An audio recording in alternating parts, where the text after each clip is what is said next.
और अब 15 जून की गलवान घटना पर आज तक की एक्सक्लूसिव रिपोर्ट देखिए। हम आपको जो रिपोर्ट अब दिखाने जा रहे हैं वो गलवान घाटी का वो सच है जो रात के अंधेरों से अभी तक पूरी तरह रोशनी में नहीं आ पाया है। देखिए, 15 जून की रात गलवान घाटी में चीनी दुस्साहस को खंड खंड करके सरहद की रक्षा का अखंड प्रण कैसे भारतीय जवानों ने निभाया।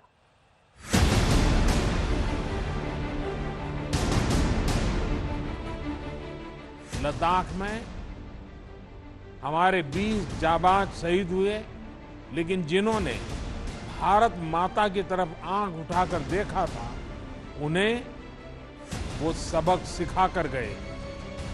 शहीद वीर जवानों के विषय में देश को इस बात का गर्व होगा कि वे मारते मारते मरे। 15 जून की रात को गलवान घाटी में क्या हुआ? कितनी देर चली लड़ाई? कैसे लड़े भारतीय जांबाज?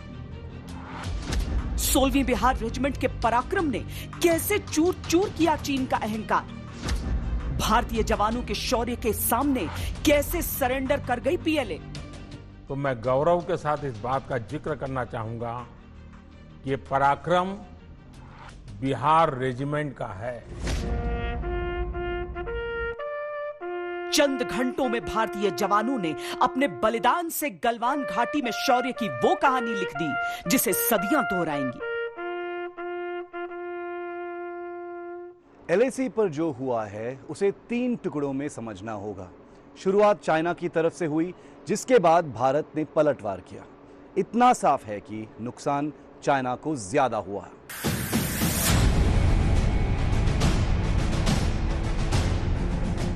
तनातनी का माहौल था और चीन की फरेबी फितरत को समझते हुए भारत ने अपनी तरफ से कोई कोर कसर नहीं छोड़ी थी।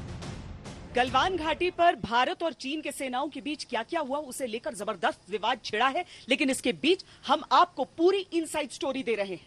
वहां पर 16वीं बिहार और 3री पंजाब के जवान डटकर खड़े थे, साथ ही थे घातक कमांडोज। जैसा कि नाम से ही स्पष्ट होता है, ये घातक होते हैं अपने दुश्मनों के लिए। चीनी विश्वासघात का किस्सा शुरू होता है एक ऐसी पोस्ट से जिसे चीन ने एलएसी के बेहद करीब बनाया। हालांकि जब अधिकारियों के बीच बातचीत हुई तो चीन ने उस पोस्ट को डिसमेंटल किया, लेकिन फिर उसे दोबारा क्यों बनाया गया? कमांडिंग ऑफिसर कर्नल संतोष बाबू ये जानना चाहते थे, लिहाजा चीनी सेना से बात करने के लिए गए। उस वक्त उनके साथ कुछ अफसरों समेत 35 लोगों की टीम थी। कर्नल संतोष बाबू वहां पहुंचे तो उन्हें पहली ही नजर में अंदाजा हो गया कि सारे चीनी सैनिक नए थे जिनसे उनकी अब तक बातचीत चल रही थी। वो टुकड़ी ये नहीं थी। बहुत हैरान करने वाली बात यह है कि जिन चाइनीज ऑफिसर से हमारी बात चल रही थी वो बदल गए थे। वहां नई डिप्लॉयमेंट थी और ये चाइना की तरफ से किसी बड़ी कॉन्स्पिरेसी की इशारा था। बदली हुई टुकड़ी को देखकर कर्नल बाबू का माथा तो ठनका, लेकिन वो शांत थे और उसी शांति के साथ सिर्फ ये जानना चाहते थे कि समझौते के अनुसार हटाई गई पोस्ट दोबारा क्यों बनाई गई। चीनी सैनिकों को पीछे हटना था तो वो हटे क्यों नहीं? चीनी टुकड़ी का इरादा कुछ और ही था। कर्नल बाबू की थोड़ी सी पूछताछ के बाद ही एक चीनी जवान ने उन्हें पीछे धक्का दिया।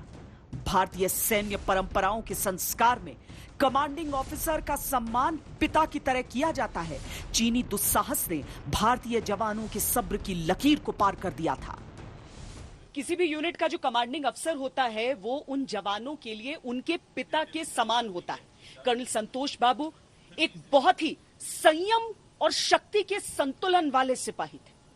उनकी अपनी यूनिट में जो उनका सम्मान था, जो उनका मान था, उनकी हालत देखकर उनके जवानों से रहा नहीं गया। वो आक्रोश से भर गए। 16वीं बिहार रेजिमेंट के जवानों ने मार मार के चीनी सैनिकों को अधमरा कर दिया। बिना गोली चलाए पोस्ट समेत जितने भी चीनी चिन्ह मौजूद थे वो तहस नहस कर दिए गए। ये लड़ाई पूरे 30 मिनट तक चली।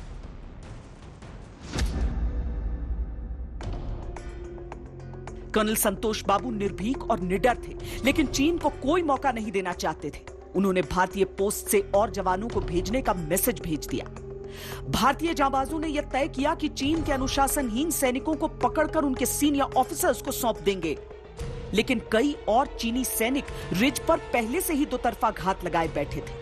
उन्होंने भारतीय दल पर ऊंचाई से पत्थरों की बरसात की। दूसरे चरण की यह लड़ाई 45 मिनट चली। कई छोटे छोटे फ्रंट खुल चुके थे, जिनमें दोनों तरफ से कुल 300 लोग आपस में भिड़े थे। चीनियों ने यहां डंडों और कील लगी रॉड्स जैसे असभ्य हथियारों का इस्तेमाल किया। नीचे बहती गलवान नदी थी, दोनों तरफ के सैनिक उसमें गिरते चले गए। इसी मुठभेड़ में कर्नल संतोष बाबू के सर पर भी एक पत्थर लगा।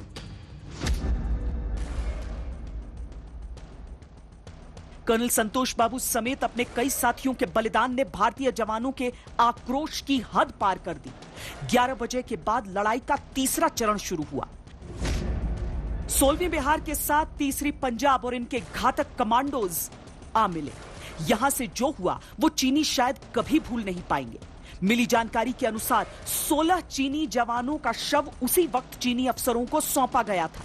कई गलवान नदी में बह चुके थे, कई इतने बुरी तरह घायल थे जिनकी बाद में मौत हुई। हालांकि चीन अपनी पिटाई को दुनिया से छुपाना चाहता है। तीसरी लड़ाई के बाद दोनों तरफ की सेनाओं ने अपने अपने घायल जवानों की अदला बदली करी। बचे हुए सैनिकों को तुरंत लौटाने की सहमति बनाई गई, जो लौटा भी दिए गए।